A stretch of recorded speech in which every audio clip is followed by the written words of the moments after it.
Okay, hi, first of all, third graders. Oh my gosh, I miss you so much.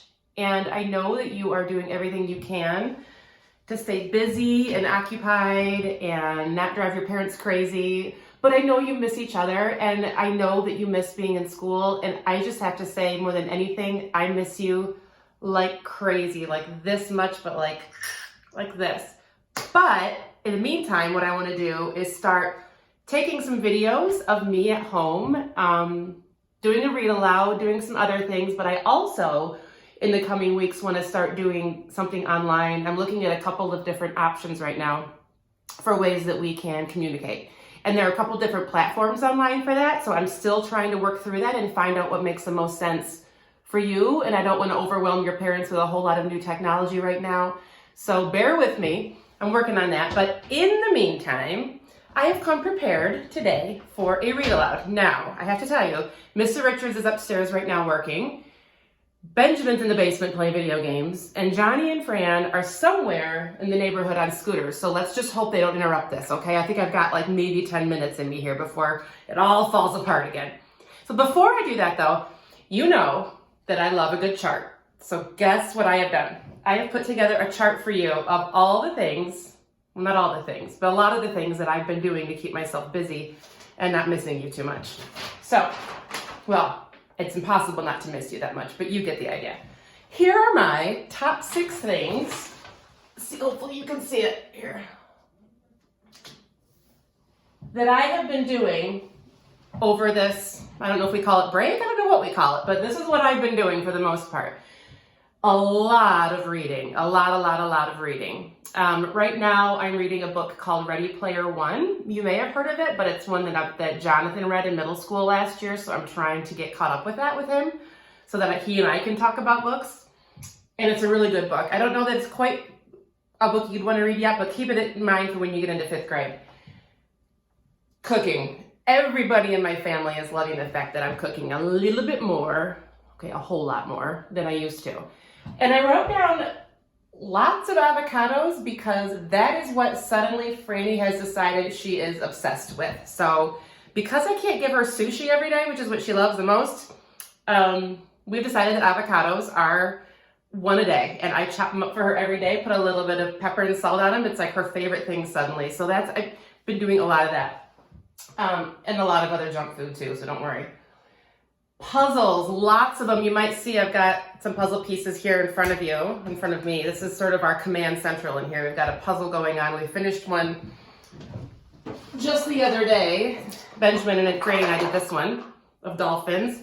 We're really trying to fill our time here, as you can tell. So the puzzle we have right now that we're working on actually is of New York City, of Times Square. So it's 1,000 pieces. When I finish it, I will definitely take a picture and show it to you. Walking outside, I've seen a couple of you from a distance when I've been walking, and that just absolutely warms my heart. I love it so much. But I have to tell you that is the one way that I'm getting lots of exercise right now, keeping me busy. So I hope you're doing that too. I hope you are out getting lots of fresh air and walking with your families, with your siblings, with your dogs. I hope you're able to do that. FaceTiming with family and friends has been a big one. I've been doing a lot of talking with my own family that live here in town, that live in Illinois, and some friends of ours that live in DC. I've been doing a lot of that, and just with friends who live here in town. So it's been a great way to stay connected. And even with Miss Janka, Miss Cummisford, we've been doing a bit of that too. Lastly, hiking. I'm not sure if you've had a chance to do this yet, but there are some great trails around Grand Rapids. We went to one last weekend called Townsend Park, and it was really nice. It was a great place to go and throw a frisbee around, and then also go for a walk, and obviously keep a nice safe distance from other people that are not in our family. So lots of ways that we're keeping ourselves occupied. But now to get to what we came here for, I had a hard time picking what book to do today, but I ultimately decided that an oldie but a goodie would be the best way to go, because as you can imagine, we'll be reading lots of books together these next few weeks, but I wanted to start with one that's a favorite and a familiar one. So hopefully, if your parents saw the email that you came ready with your writer's notebook, I did. Big surprise. Guess what? It came home with me, so I'm not letting you off the hook. I've got my writer's notebook, and when we're done today, we're all of us going to write an answer to a question that I'm not going to show you just yet. but we're gonna go ahead and hopefully you have time for that right now. If you don't, you can do it later. You can rewatch this and do it later. It's not an assignment, but I would love to invite you to respond to a question that I'm gonna show you right after I read the book. Okay? All right. Apologies if this isn't seeming completely organized. I'm a little new at this, so hang in there with me. Okay, so I brought home Fox. I know, we've read it many times, but I feel like it's such a good book and it has so many things to talk about and think about. So right now, your only job is just to sit back and relax and think about whatever you want to think about. Think about what you remember and maybe try to find something new. You know that we love to reread. That's a superpower. So think about something that you haven't picked up from the book before and that you're going to notice now. And be ready to think about that afterward. Fox. If you can't see the pictures very well, I apologize. It's a little bright in here, but it was literally the only room that was not completely ransacked and mess of everything going on. All the things. All right, Fox by Margaret Wilde and Ron Brooks. Through the charred forest, over hot ash, runs Dog, with a bird clamped in his big, gentle mouth. He takes her to his cave above the river, and there he tries to tend her burnt wing. But Magpie does not want his help. I will never again be able to fly, she whispers. I know, said Dog. He is silent for a moment, and then he says, I am blind in one eye, but life is still good. An eye is nothing, says Magpie. How would you feel if you couldn't run? Dog does not answer. Magpie drags her body into the shadow of the rocks until she feels herself melting into blackness. If you don't remember the picture, here's the picture from that first scene. Days, perhaps a week later, she wakes with a rush of grief. Dog is waiting. He persuades her to go with him to the riverbank. Hop on my back, he says. Look into the water and tell me what you see. Sighing, Magpie does as he asks. Reflected in the water are clouds and sky and trees, and something else. I see a strange new creature, she says. That is us, says Dog. Now hold on tight. Do you remember how the author of this book writes in such an interesting way that you have to kind of keep moving the pages around? Sort of interesting. I've always kind of wondered why she does that. With Magpie clinging to his back, he races through the scrub, past the stingy barks, past the clumps of yellow box trees, and into blueness. He runs so swiftly, it is almost as if he were flying. Magpie feels the wind streaming through her feathers, and she rejoices. Fly, Dog, fly! I will be your missing eye, and you will be, I bet you know it, my wings. I can hear you. I know you're saying this with me. And so Dog runs with Magpie on his back every day, through summer, through winter. After the rains, when saplings are springing up everywhere, a fox comes into the bush. Fox, with his haunted eyes and rich red coat. He flickers through the trees like a tongue of fire, and Magpie trembles. I remember talking about Fox, and when foxes are in stories, what do they usually represent? What kind of a character are they? And you're probably thinking right now, sneaky, tricky. What would be another one? Sort of up to something, but we don't know what. But Dog says, welcome, we can offer you food and shelter.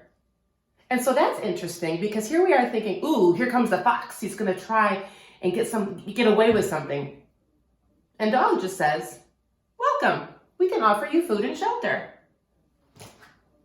Thank you, says Fox. I saw you running this morning. You looked extraordinary. Ooh, so now he's paying Dog a compliment. Dog beams, but Magpie shrinks away.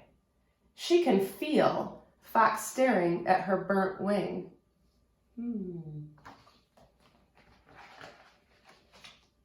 In the evenings, when the air is creamy with blossom, Dog and Magpie relax at the mouth of the cave, enjoying each other's company. Now and again, Fox joins in the conversation, but Magpie can feel him watching her. Always watching her. And at night, his smell seems to fill the cave of rage and envy and loneliness. Isn't it interesting how the author says his smell, you think of his smell, can fill the cave with rage and envy and loneliness? Those aren't things that we typically think of being how something smells. It's a little abstract, if you might remember. Magpie tries to warn Dog about Fox. He belongs nowhere, she says. He loves no one. But Dog says, he's all right. Let him be. That night when Dog is asleep, Fox whispers to Magpie, I can run faster than Dog, faster than the wind. Leave Dog and come with me. Magpie says, I will never leave Dog. I am his missing eye, and he is my wings. She sounds pretty determined. Fox says no more that night, but the next day when Dog is at the river, he whispers to Magpie, do you remember what it was like to fly, truly fly? Again, Magpie says, I will never leave Dog. I am his missing eye, and he is my wings. But later that day, as Dog runs through the scrub with Magpie on his back, she thinks, this is nothing like flying. Nothing like really flying. And so when at dawn, Fox whispers to her for the third time, she whispers back, I'm ready. Kind of feel like this is like a climax. This is like the top of that story mountain. Don't you remember that? I feel like this is the very, very tip of the story and something's about to happen. While Dog sleeps, Magpie and Fox streak past coolabut trees, rip through long grass, pelt over rocks. Fox runs so fast that his feet scarcely touch the ground, and Magpie exults. At last I am flying, really flying. Look at her. I love the word exults.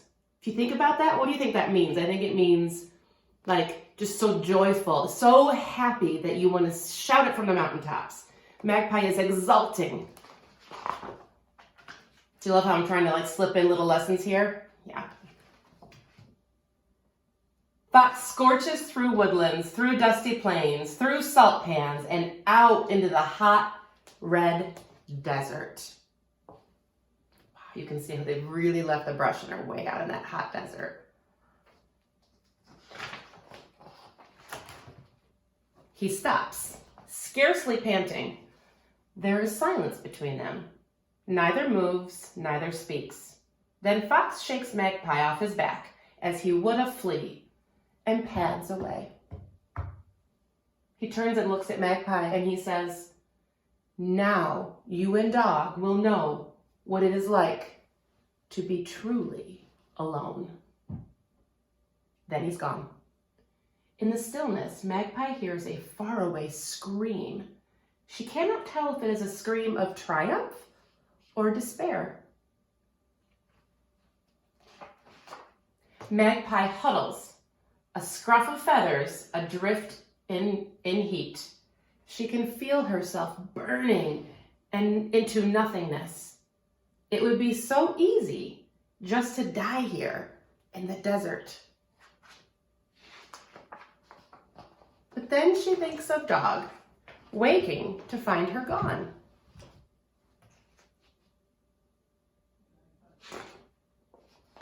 Slowly, jiggity hop, she begins the long journey home. And so I was thinking, I came ready with another chart. If you had to predict what happens next for Magpie and Dog, I'm going to put this over here. What happens next for Magpie and Dog? And I'm going to invite you in just a second when I turn my phone off here and end this video. I'm going to invite you to go into your writer's notebook if you have it at home. If you don't, no worries, anything, piece of paper, any place you want to write it down. I want you to write, and I want you to write about what you think happens next. And when I say that, you know I'm going to suggest certain things like this. You're going to say, not just, I think that Magpie finds dog and they live happily ever after. No, we're not going to say that, are we? We're going to go a little further, and we're going to say things like, I predict. If you can't see it, don't worry. I know this because, ooh, starting to sound like a fourth grader. Or, ooh, one of my personal favorites. In the story, it says, ... So, third graders, what you're going to be doing, you may not be surprised to hear my suggestion, is that I want you to elaborate. I want you to write more than one sentence. I want you to write long and strong about what you think is going to happen next. You can even write about the decision that Magpie made to go with dog. Maybe you think that that was a bit of a controversial, that's a big word, sort of a type of decision that a lot of people might disagree on or agree on. You can really write about anything you want, but the number one thing I want you to do is use a lot of detail and support your reasons. Give evidence, all that really good, juicy, writery stuff that we do. So if for now, all you have time for is just to simply enjoy the story and move on, that is fine. Again, no expectation. This is not an assignment. I'm not going to show up at your front door and ask to see your notebook. I just want you to have a way to respond to the book today. And whenever I read a book, I'll give you a bit of a prompt after for you to think about. Kind of think aloud. You can talk to a parent or a sibling about it. And if, moving forward, you really desperately want to get a copy of a read aloud book from me, I am happy to deliver it to your house in a plastic bag, put it on your front porch so that you can go over the book some more, or you can simply order it online if you want to. Lots of options. And again, like I said, this is a new process. So just like your parents, I am learning every day new ways to move forward and to kind of keep myself busy and how I can best be of support to you without overwhelming you, but also keeping you connected, because I think it's so important as we move forward that we stay connected. In the meantime, in the next couple of days, if you want to send me any pictures of you, anything you're doing, I know some of you have sent me pictures of you doing puzzles with your siblings, and I absolutely love that. So send me anything you can.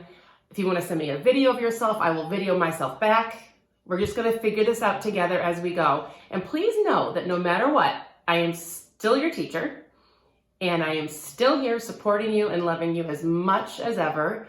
And if you ever need anything, you know where to call or email or text. All right? Okay, I'm going to go see if I can find where Johnny and Fran went, because they were on scooters and I don't see them anymore. And so I need to look into that. But I will be back soon. Love you to pieces and pieces, sweet babies. Stay happy, stay healthy, and I will be back with you ever so soon. All right, off I go, and off you go.